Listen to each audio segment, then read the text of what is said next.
ótimo, meu bem. É um espetáculo, todo gostoso. Não tô me sentindo segura, não. Não tô me sentindo segura. Acho que eu não consigo repetir aquilo que eu fiz ontem. Não, pelo menos não com a mesma eficiência, com a mesma garra, com o mesmo tesão, não sei. Ah, bobagem. Isso é próprio das estrelas antes de arrasar no palco acharem que vão fracassar. Ou você acha que a Bárbara, a Liza, a Meryl Streep nunca tiveram um piriri antes de uma estreia, hein? Relaxa, vai que é tua, Debbie.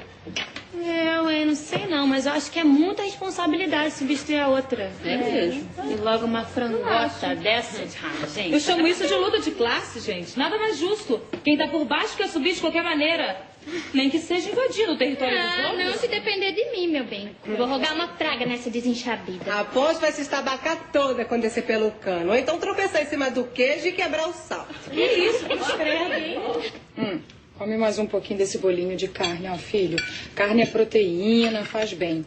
Me manda que eu traço, mãe. Por mim pode comer tudo, vai ficar só a saladinha. Não, senhora. Salada faz muito bem, mas na sua idade tem que comer de tudo um pouco. Não vem com essa de que tá de dieta, não, porque a senhorita ainda é muito novinha